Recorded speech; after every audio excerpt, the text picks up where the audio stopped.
Hello, Cyclone fanatics. Back here at Mr. B's, as we do each and every week. I'm Chris Williams. He is Tim Sitzmann.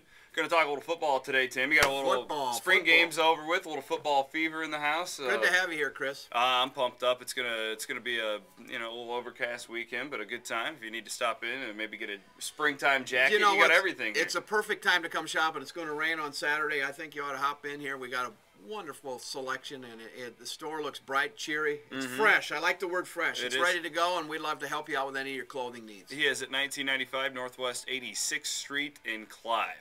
Front page poll question of CycloneFanatic.com earlier this week, Tim. I asked Cyclone fans, because there's 4 teams on the schedule in 2010 who are more than likely going to be preseason top 10 teams. It's a brutal schedule.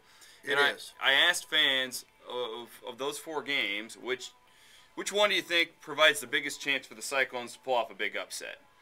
And at the time of taping this, is about a dead tie between Nebraska at home and on the road at Iowa, which I think is pretty predictable because you wouldn't think at Texas or at Oklahoma.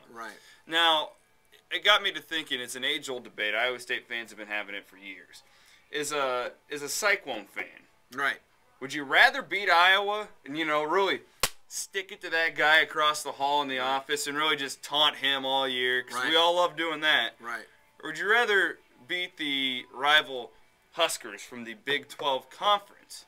Where are you at? That's a key question, and I'll come right out. I'm very clear where I'm at. Although beating Iowa as an Iowa State fan is huge, I think you got to look at the conference. I think you have to be inside the conference, and I'll tell you what, beating a powerhouse football program like Nebraska year in, year out would just, to me, be dominant. And that means you've got a program that's worth talking about. And you have an opportunity to win the Big 12 North all the time if you get Nebraska. Exactly. And you're in the hunt for a really nice bowl. I think as an Iowa State fan, I look at the Nebraska game as a huge win. Okay, and here's my take on it, and I agree with you 100% for the record. I'm going to play devil's advocate for just 1 minute. Sure, wonderful.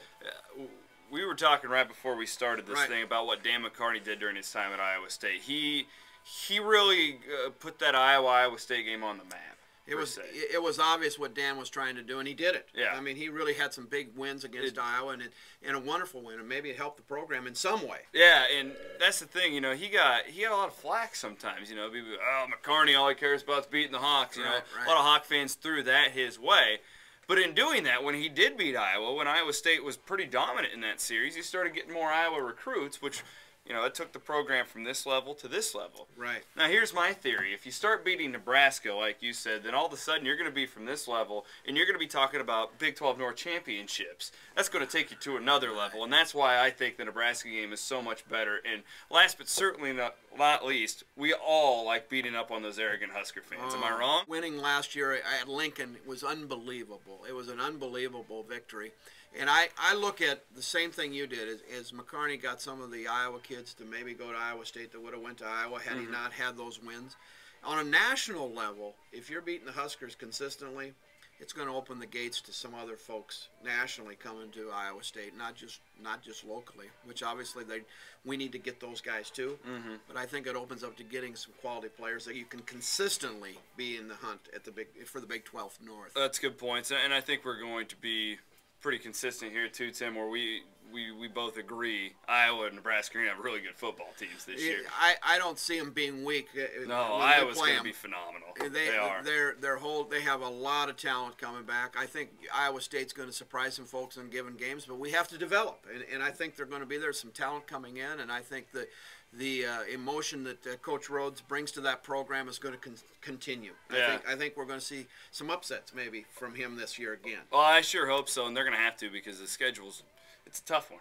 And it's just going to get tougher in 2011, but you know what? Coach Rhodes talked about it in his teleconference earlier this week, that they're really embracing that, and in fact, the team's almost looking forward to playing those teams. Well, you gotta look forward to it as you build a program, and I think he's an excellent choice up there. I think he's building a program from the ground up, and he knows what he got into. He looked at the schedule when he took the job. I mean, the schedule's really rugged, and you fans out there gotta stick with it, because I think if you get through these 2 or 3 years and we see a couple wins we didn't expect, you're going to see a good program develop there. I sure hope so. Tim, have a great weekend.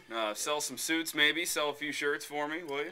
You know what? I'm going to try my best, but it's always good having you here and talking about Iowa State football. And you know, it's amazing. We're in the spring and we're all ready for football, you know? Right. It's just going to get better. Going to get good. Better storylines. We're going to have a lot to talk about Stop here. in and see us at Mr. B on 1995 Northwest 86. Love to have you. That is Tim Sitzmann. Tell him that we sent you here from CycloneFanatic.com. Have a great weekend, Fanatics.